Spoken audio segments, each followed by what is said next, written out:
This is the Criterion Creeps podcast, and tonight we're talking about Smiles of a Summer Night, directed by Ingmar Bergman from 1955. The tagline for this film, RJ. Yeah? A sexy frolic about the sport of love. That's not really it, is it? I can't imagine that was the original tagline. Maybe that was like some weird American distributor saying, hey, you want to check out this Smiles movie? It's a sexy frolic. What the fuck? And the synopsis from Letterboxd. Early in the 20th century, middle-aged lawyer Frederick Eggerman and his young wife Anne have still not consummated their marriage, while Frederick's son finds himself increasingly attracted to his new stepmother.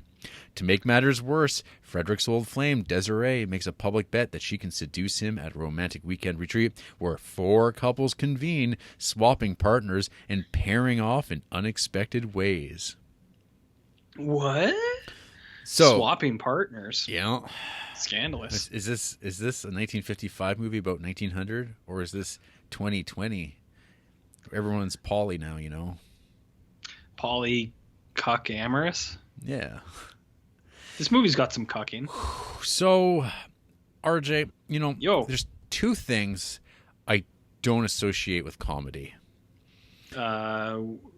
Is it the Swedish? The Swedish cinema. Okay. I know that they've made some comedies. Don't get mad, people. Okay. And Ingmar Bergman. Yeah. So, what is another Ingmar Bergman comedy? Well, apparently his 2 prior movies to this are comedies.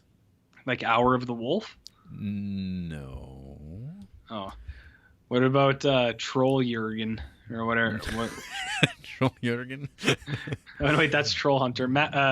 Troll Flirt. Magic Flute. Yeah, Magic Flute. Is that a comedy? Well, I mean, there's like his movies have humor in them. Sure. But nothing like I think it would be like kind of crazy referring to this as an overt comedy, but it allegedly is. I mean, for my watching for this week, between this and the other thing, I saw some pretty broad takes on things that I find a little bit questionable. So, yeah, the comedy thing, I did see that it was described as that. I was like, where is the comedy in this thing, other than maybe that guy at the end who jumps around in the hay and he's hitting on the maid. I was like, that's the only real lighthearted stuff in this movie. Well, okay. Well, there's a few things, but it's like, I don't know if some of it doesn't land. Whatever. You tell me about this movie. So this is your movie. Yeah. So the character Frederick, he is played by one of Ingmar Bergman's boys. Yes. Gunnar Bjornstrand, who's in quite a lot of Bergman's movies, and I think we've alone already watched 1, 2, 3, 4, 5, 6, 7. Is that it? 6? Okay, I've seen 9 movies total with him. But you know, he's in that Wild Strawberries. He's in that Seventh Seal. He's Winter in Light. Autumn Sonata. Winter Light is the lead. Through a Glass Darkly, and yeah. I think even more than how many times we've seen him, how many fucking Bergman movies have we watched already? Whew. And it's like we have another one in what, like 2 months? Yep. Yeah. Not even? Yeah. Fanny. Jeez, man, there's a lot of Bergman. I mean, don't get me wrong. I can dance with Ingmar Bergman any day of the week, but it's like some of these movies you're like, God damn, there's a lot of Bergman. Yeah, he is well represented in the Criterion Collection. Yeah, I mean, fuck, we just watched Scenes from a Marriage. Like, what, 2 months ago? Not even like, yeah, maybe 2 months ago. Yeah, and then, Fanny and Alexander is like 6 hours long, too. Yeah, so I mean, it's like him and Kurosawa, I think, are the most represented directors at this point. Sure, Fellini, not too far off from that. I mean, yeah, in a couple of weeks will be more Kurosawa. Mm-hmm. Yeah. Anyways. So Bjornstrand, Gunnar. Bjorn. He has quite the haircut in this movie. he have Jarrett, did you ever see a show called Ned's Declassified School Survival Guide? No.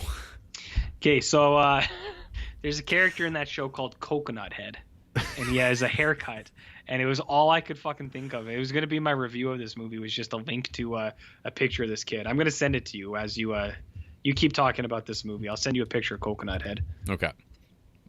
So Bjorn Strand here. Mm-hmm. He's got a severe haircut. Yes. Is this a comedy haircut?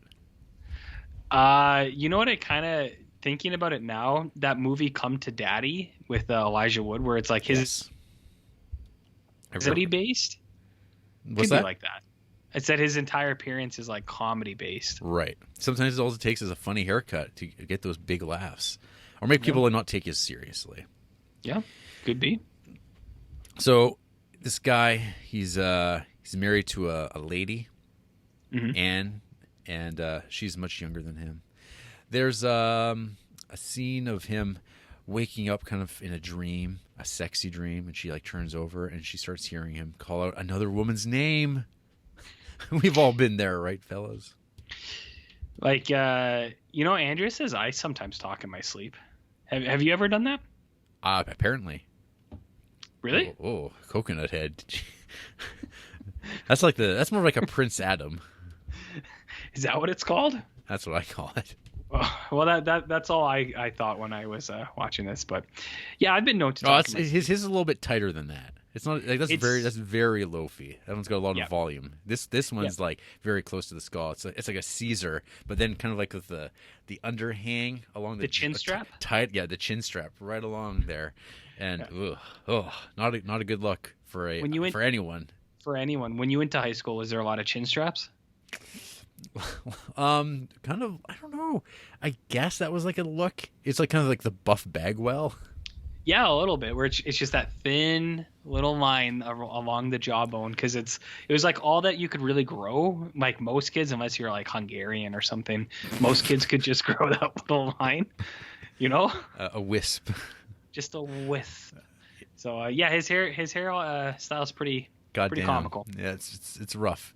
So this guy, his wife, of course, feels real bad about this. But there's some context of like, they don't do anything with one another at all, and she's like really put out by this. Allegedly, they go to the theater, and they lay on some comedy. RJ, they put it on thick that she's like, "Who? Oh, do you know her? Yeah, I think her name is so and so. Oh, do people call her Desiree? Yes, I do believe so. Oh, have you seen her before? Oh, yeah, I guess once or twice. Why is she looking right over at us? Oh, I don't know."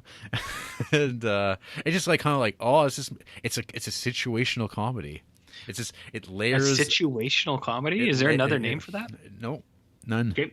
It layers on the it layers on the awkwardness, but in a 1955 way where I don't feel like Bergman is at home at this type of material, because I mean we've seen some old grandpa comedies that have worked really well. We've seen some of those Sullivan's Travels and Lady Eve's where I think it works.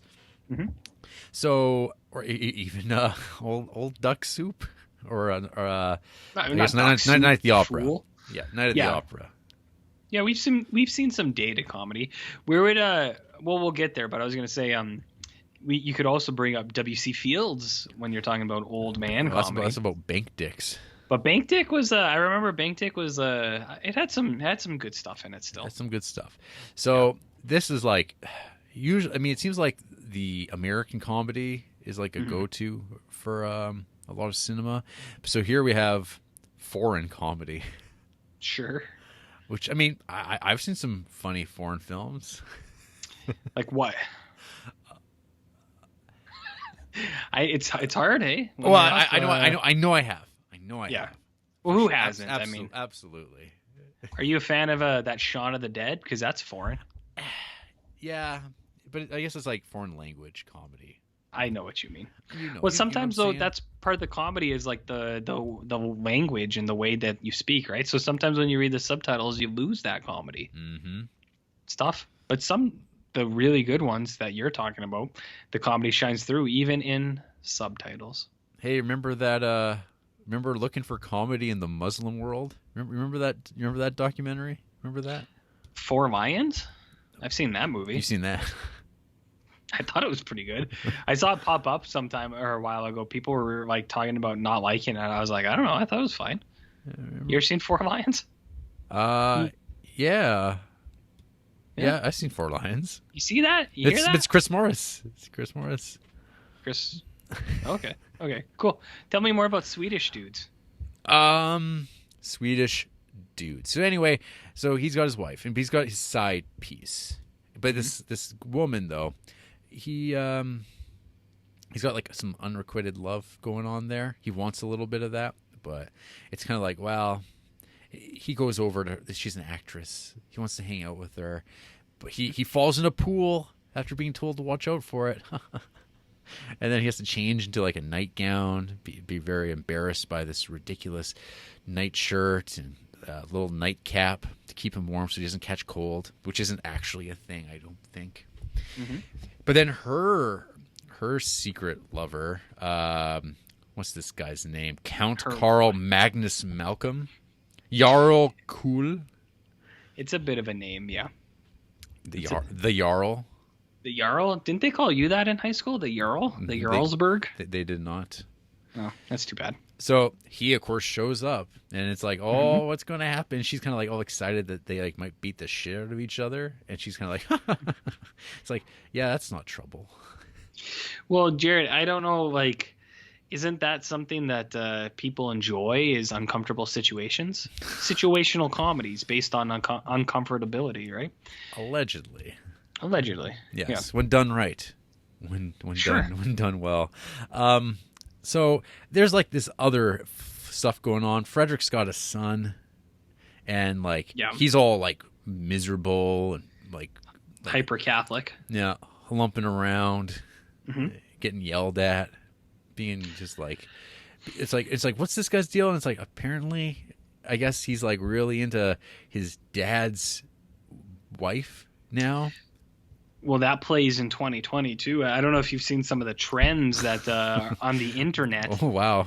That I've heard about on Reddit. Reddit tells me what these trends are. You mean those trends that are like, hey, incest is big. Let's get around that by making it nice and legal by saying stepmom.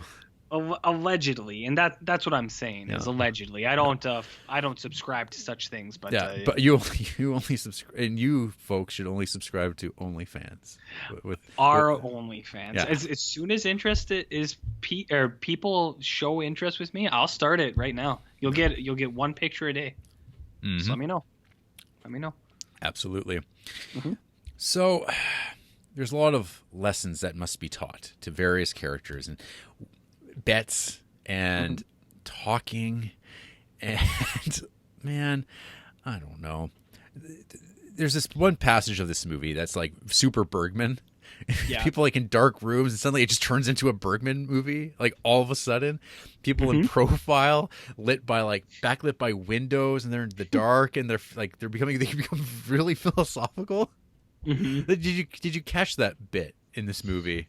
Which one? It's like right in the middle, like, or kind of like once they go to which characters. Oh well, it's like with I think Frederick starts like they all start feeling bad about themselves. Yeah, and you're like, whoa, what's going on here? I mean, there's a bit of that. And then the guilt. Then there's the guilt, and like the pining. And you're like, oh, this is like beautifully shot. Because up until this point, I don't know, this movie could be shot by anybody, and you're kind of like, huh, this isn't the Bergman I've come to know. Yeah, I do know what you mean. There was only one other time where there was a Bergman-y shot where it's like faces overlapping with each other, and I think it was when dude and his wife were in bed, and she's got like was it like glycerine or glycerol where it's like the fake tears because she's crying, but then she's moving around talking and it doesn't move at all, and you're like, oh, she couldn't cry on cue.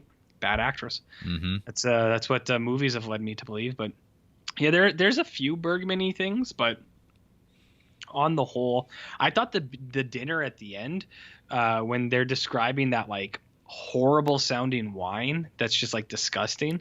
I thought that was pretty Bergman-esque, where it's like all the people at the Do you know that scene where they're having dinner together and then the son? It's almost predictable, the audio cutouts at the moment. For me? Yeah. Oh my You god. said, remember when the son? He storms out of dinner because he doesn't like being around all those people, and the old lady's talking about the wine that's made out of like the seed of man and like the like egg of woman, and you're like, ew. And it's like, and you drink this wine, and then she like serves everyone wine, and it's like, what's, you can, like, in my mind I was like, ew, what's in that wine, like what is this? That was a Bergman-y scene. Yeah, there's a still here that pops up on a Google search. If your world is full of sin, then I want to sin. As this man wraps himself in like kind of the thinner fabric, like some gauze fabric that's like off the window and split, like, and it's like very dramatic, and you're just like, yeah, there you go. That's my Bergman. Yeah, I do remember that scene because it's just like the wine. It's so different, and I don't know.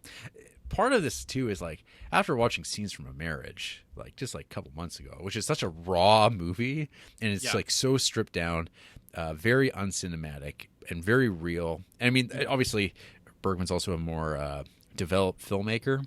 Sure, because we sometimes say that on this podcast. Developed? Yeah. Well, his film craft it's not fine artisan yet, but he's working in the shop. He's baking his own bread. He's getting there. He's getting there. Speaking of development, man, how about that cleavage that we see in this movie? Excuse me? No, excuse me. You know what scene I'm talking about? Which one? Well, it's like, what is it? The one, is it the housekeeper? It's the one of the blondes. You know, it's Sweden, so there's only one of them, I guess. No. Oh, the maid? Yeah, the maid. She just turns around and her top's like wide open, and it's just like, holy shit. This is European. Well, Jarrett, my first note, and I've said I don't make a lot of notes anymore, but my first note. We've all stopped. We've all stopped. I didn't want to forget, but my first note was Ingmar Bergman is back, because I can't and it was whatever the start of the movie is, but it's talking about like getting boning down with people or whatever, and I was just like, ugh, you old fucking pervert, like get out of here. It's like, this is not what I want in your movies. So yeah, Bergman, he was a real I guess he sounds like he's a real hound. Yeah, for sure. And I see why Woody Allen was like 5 divorces. 5 divorces, apparently. Which I'm like always like, really? This weird little man who like just seems so depressed, which might be why. You could add to that.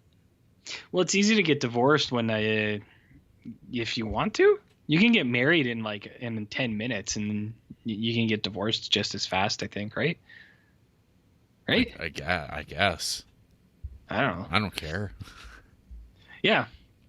So you got this old dude, and his wife doesn't want. Do you want me to run through the movie? Okay, well, I mean, so the first half is like all set up for the second half, which is one big party. Which I feel like I've seen too many movies like that lately. Because The Leopard has this too, where it's like another like hour-long party to do, and it's kind of like, okay, this structure is feeling played out. Like, pick one or the other. Like, I agree. I don't know. That's just my thought. Yeah, this did nothing for me, RJ. That's what I'm trying to say, very politely. Good. I don't want Ingmar Bergman comedies in my life. I don't care. I'm not gonna like feel. I don't feel like a better person having seen this. I'm kind of like, oh yeah, he makes some movies I don't give a shit about. And this movie didn't really have much of a chance. I've seen movies like this. It's not like I object to this subject matter or couldn't give it a shot, but sure, it's like, yeah, you just see like a bunch of like really like great looking actresses like acting, whatever. And like, I don't know. I don't care. Yeah. At the end of the day. So RJ, you want to run through this movie? I'll run through it for you. But just to add on to you, I think that Bergman fatigue is setting in a little bit. So anyways, you got this old dude. He's trying to get with his wife. She doesn't want to get with him. and he's sad about it. So he's got a mistress, and the mistress he's had for some time. He's hanging out with the mistress, and then the mistress's other man comes, and then we have a Mexican standoff where no one gets out alive. Jared is what it's called. Well, he's like, hey, I think it's time for you to go, bud. Yeah, and he really crumbles because of his haircut. I think he's got no confidence and no he's like, let me just change, and the guy's like, no, you walk home in your swampy clothes. And it's like, all right. So he walks home, and then on the sideline you know that his son is in love with the stepmom because they're closer in age and they hang out all the time. Yes, that's the other thing. They're closer in age because dad married down, and they hang out all the time. So they are actually in love. So dad comes home, and then the next day, the aggressive man with the mustache who confronted him, he goes to his wife, who he has an open relationship with, and he's like, I was at the mistress's last night, and that piece of shit guy came in, and he's like, he's like, I don't care if my wife sleeps around, not my mistress, which is an actual quote from this movie. Yep. And he's like, you should go over to their house and tell his wife start some shit. Yeah, that he's sleeping around, and she's like, I don't really give a shit. But then in the next scene, she's like, but I do love gossip. So she does go, and she kind of lays it all out there. Okay, that scene was like that's like maybe one of those things that's like, I guess that's kind of funny, where it's like she's told, like the wife's kind of told, hey, I saw your husband, like, or word around town is they saw your husband leaving his house. Oh, well, maybe he was just out late. Yeah, no, he was in his underclothes. Oh, well, maybe it's because of this. No, it's because like it kept escalating, I guess. Yeah, and then she went for it. She said, and what if I already know? And then kind of slides right under there, Jeremy. And then they kind of make a pact. Kind of a pact of sort. She's like, enemies can be friends when they have common like goals. And it's like, what? And you're like, what does that mean? So anyways, then they do go to that house party. And this is actually where it gets a little fuzzy for me too, because I was like, what's even fucking going on now? You have the old lady. She's talking about this disgusting wine. The son pouts and he contemplates killing himself. He goes with the housemaid, and the housemaid's like very, very excited, like groundskeeper, who's like a pretty cool dude by all accounts. He just lies in the hay and drinks beer all day. And then through a sort of confessionals from everyone, you find out that the son and the wife are actually in love with each other, son and stepmom, and they flee off together. And then old dude wants to be with the mistress. Mistress is with the other guy. So old dude and the aggressive man with the small mustache, they agree to do Russian roulette to play with each other, or like to kind of solve their discourse. And they're like, here, let's do this, and whoever walks away can have the broad. But it's another game, Jarrett. Yeah, like they all are. Sooty, he doesn't actually get shot. Huh. It's another game, and then it kind of just ends from there. Like it goes back to the groundskeeper and the maid, who are the only truly happy ones, Jarrett. And it's like, I guess the message is that like all that money and all the wealth and good fortune is not good for you. The lifestyles of the rich and the famous, Jared. What morals that we're taught? I know. So that's the movie. I'm with you. I think this movie is not good. Yeah. It isn't. It's so boring and like. Yeah. So it's like we've said. We've watched a ton of old movies. Yeah. Older than these. Yeah, we've watched a ton of comedies that are old. It's got nothing to do with any of those things. It does. It has nothing to do with the time the movie came out. It's got nothing to do with the genre. It's got nothing to do with the subtitles. It's got nothing to do with the length of the movie. It's just not very good. It's like, it's one of those things where, it's like you said, you don't really want to see Bergman making the comedies, because it's like, maybe in fucking like the time it came out in Sweden, maybe it was a good, like, were they rolling in the aisles? But even like, yeah, like even so, like some of the humor stuff, I was like, it's like I can tell there's a joke here, but it's not funny anymore. And then some of the other stuff, I was like, I don't know, there'd be like 20 minutes without any jokes. So you're like, is this a comedy, or like what? That sounds like the best kind of comedy. Maybe 20 minutes between jokes, because like that, like some of the people are so serious, and which is like and like that's what you'd expect in Bergman. So it's like the idea of this thing being like this comedy. I was like, I don't know. It's just the Bergman fatigue, I think, is really setting in. Where it was like, man, so he's made some of the best movies in the collection, I like arguably, but he's also made like things like A Smile of the Summertime, where you're just like you're watching it and you're just like, why is this? It's one of those Criterion-itis things that other people have coined, not where it's just like it's Bergman, so it's Criterion, and it's like, does it need to be though? I don't know. Well, These squabbles. Yeah. Yeah. I mean, it's in the collection. Sure, it is. It's worth preserving by, I guess, because it's Ingmar Bergman. He's one of the selected. Mm-hmm. Yeah. I mean, what? Yeah, that's about it, dude. What can be said? Like, why? I don't know. Who are the defenders of this movie? I guess. Like, who are the fans? I mean, if it works for them, then, I mean, Pauline Kael, I think, called this a masterpiece. RJ. Who? Pauline Kael.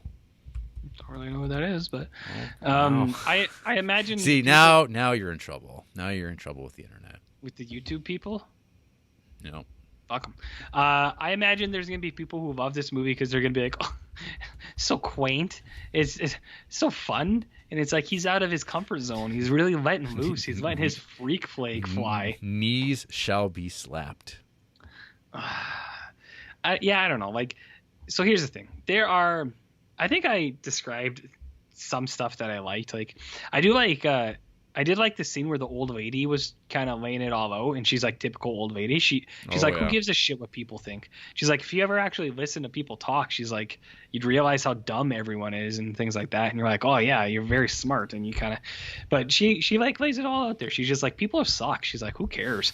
And then you're like, that's cool. I like that. And there's some Bergman-y things, but on the whole, you're just like, yeah. So, tell me about Woody Allen's A Midsummer Night's Sex Comedy. Oh, fuck. So as out of place as it is for Bergman to make a comedy, why is Woody Allen making period pieces? Like, wow, wow, because Woody Allen. Well, I know that he does that too, but like, so here's Love and Death. I know he's a big Bergman like stan. Yeah.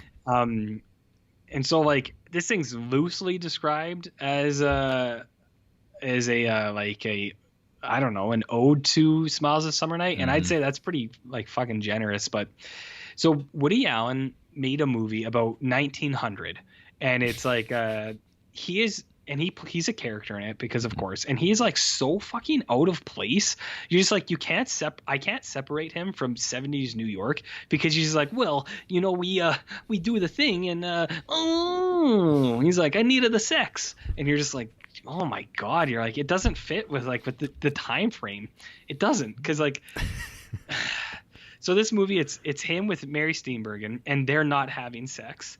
And then they invite two other couples out to their farmhouse, a really old guy with a younger guy, and then his friend who's with a wife, and all three of them all do kind of like a shuffle with each other. But there's no reason that it needs to take place in 1900, and they're doing things that's like, I think supposed to be like ironic that they're doing in the 1900, and you're like, okay. And he's also an inventor who has a flying bike and then some sort of orb that captures spirits, because at one point they see ghosts dancing, and it's like, you're like, that's all it is too. Like that's all it ever amounts to, and you're just like, what the fuck is this? But yeah, like Woody Allen's really out of place. The problems that are presented in this thing seem super out of place for the 1900s, because it's like all these people like sleeping around with each other, and then it's like, we're not having sex, and it's like, maybe you should try a hypnotist. That's the joke. Sex. And yeah, I know, and that's the thing. It's like, I realize that's the joke, but it's like, it's not funny. It's so like. Would you like to hear Woody Allen explain the inspiration for the film? Holy fuck. No. No, but yeah, okay. Let me read it in my most waspy of voices. Okay. I thought I wanted to do a film about poignant relationships, a film about a guy who missed an opportunity and was haunted by the thought, and a girl who was about to throw in her lot with a much older man, not really the right one for her. The genesis was not a comedy, but a kind of serious Chekhovian story in the style of Interiors almost. that serious of a thing. Then I started to think, God, it sort of cries out for a comic treatment. A group of people at a summer house on a weekend and the silvery moon in concert with the animals and flowers. Why not take a comic approach to it? Let the seriousness be a subtext. So I started to write it, and it worked very rapidly for me. I started to take delight in it. You know, I hate the country, but I began wanting to create the country, not as I experience it, but as I would like to. Sure.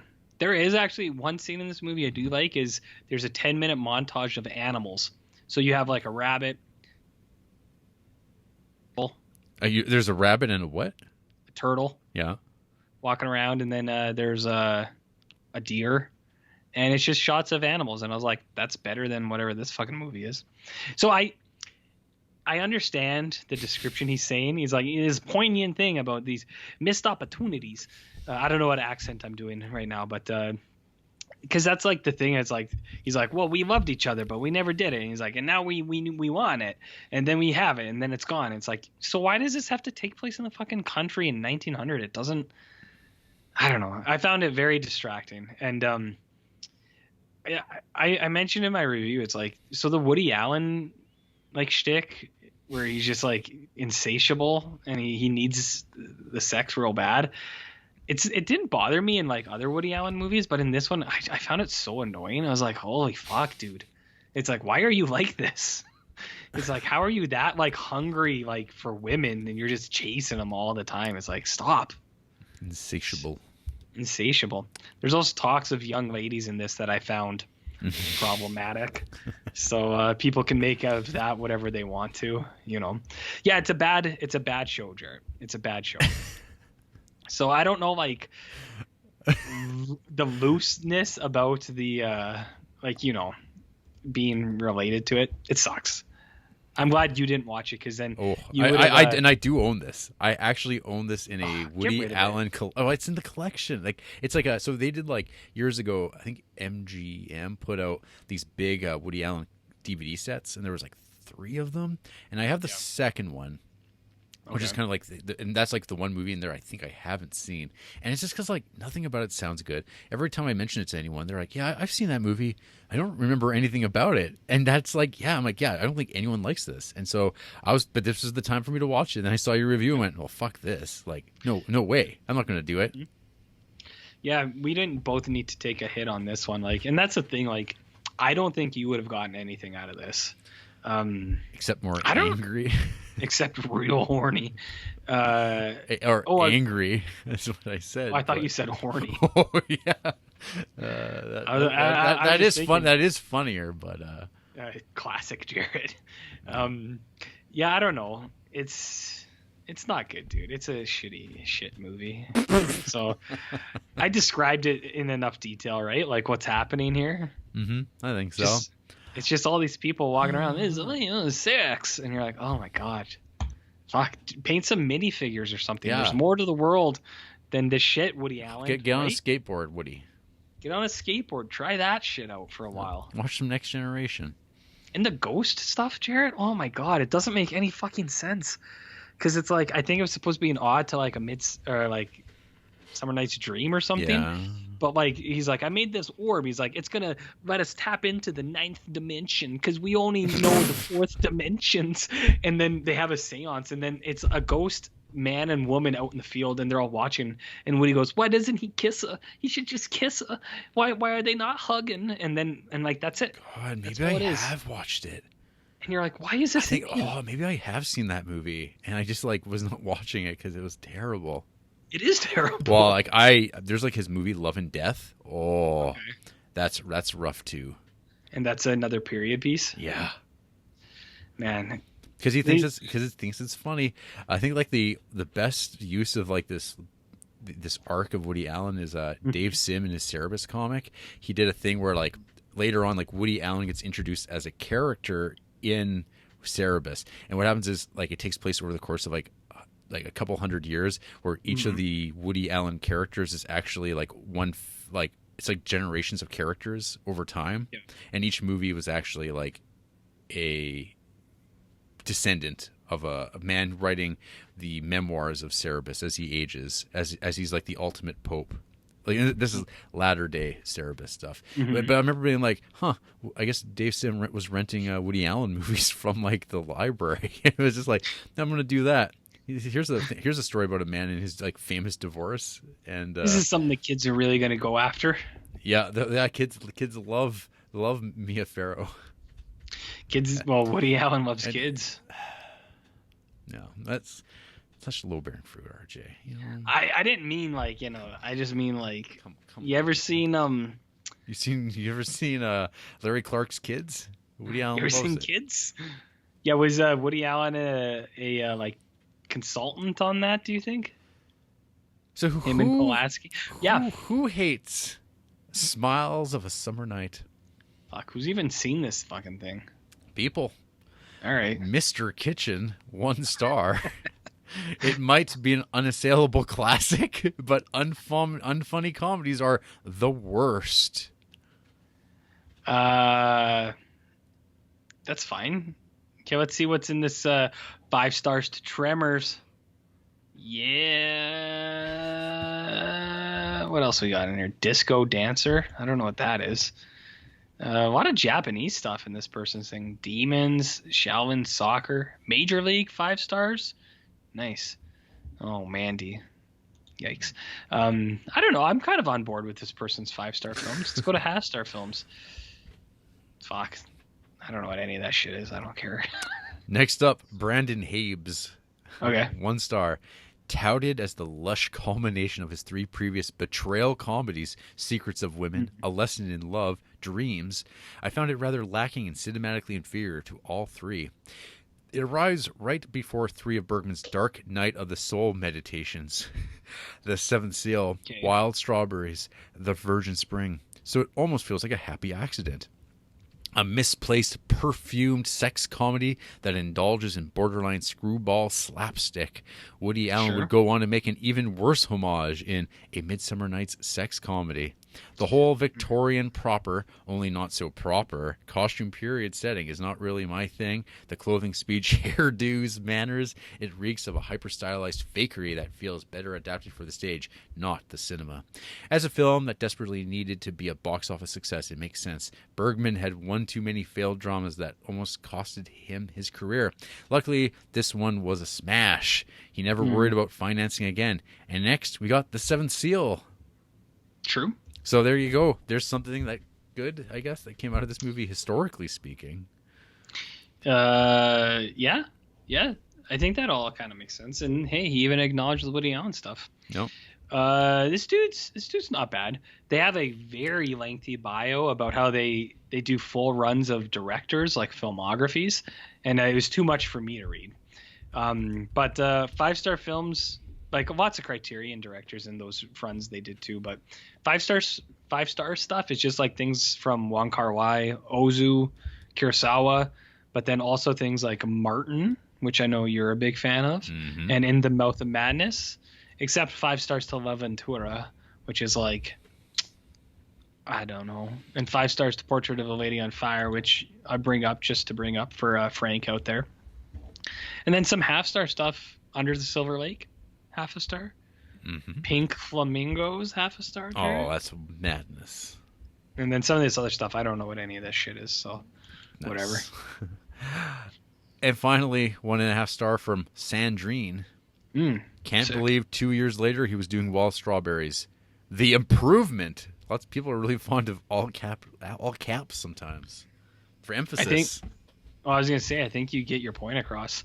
Like how Sandrine gave 5 stars to Funny Games, a bad film, and 5 stars to Call Me by Your Name, because of course they didn't 5-star Portrait of a Lady on Fire though, which is weird. I don't know if they've seen it. Who's to say? Half-star films include. What do they include? The Goosebumps movie Hook, and then 40-Year-Old Virgin. Oh, it's weird. Oh, it's very strange. It's very strange, Jarrett. They gave 1 star to Inside Llewyn Davis. Wow. 1 star to Blair Witch. Oh. 1 star to Under the Skin. 1 star to Lost in Translation. 1 star to Benjamin Button. 1 star to Zodiac. 1 star to Ace Ventura. What is this shit? Who is this person? Know what I mean? Mm-hmm. Know what I mean, Vern? What's Ernest up to? So I just wanted to read a 5-star review. By far, the Bergman movie I've watched the most times, and gee, I wonder why. And in a film where so many of the actors are giving their career best work, I think it's fair to say that at least half of them could compete for one of the very best in a comedy generally. My favorite in particular is Harriet Anderson as a promiscuous and flirty maid Petra, who, despite playing a far less complex character than in Summer with Monica, absolutely delights in teasing poor, self-pitying Henrik to a point where his grossly serious attitude gets the better of him multiple times. Well, Zev Burrows' favorite films include Singin' in the Raid, Casablanca, Vertigo, Robin Hood. They have a ton of 5-star films, like The Red Turtle and Ivan the Terrible. The fuck? Portrait of a Lady on Fire, Night of the Hunter. Mm-hmm. All our favorites. I mean, there's good stuff in here, too. Do the Right Thing, Lawrence of Arabia, Night and Fog. But, you know, I pick and choose to tell the story that I want to tell. My narrative. Your narrative. Uh-huh. Yeah. You got any final words about Frowns of a Summer Night? Nah, man. It's not very good. It's behind us now, though. Yeah, it's done. And that's good. Yeah. I'm glad. It's not a great movie. I don't think it's outright bad. It's just, who cares? It's just uninteresting, I think. Yeah. Yeah. It doesn't capture the moment very well, I think. No. Not my moment. No. After the break, RJ and I have a duel over some broad. But the guns are loaded, and we both die. Oh, what a treat.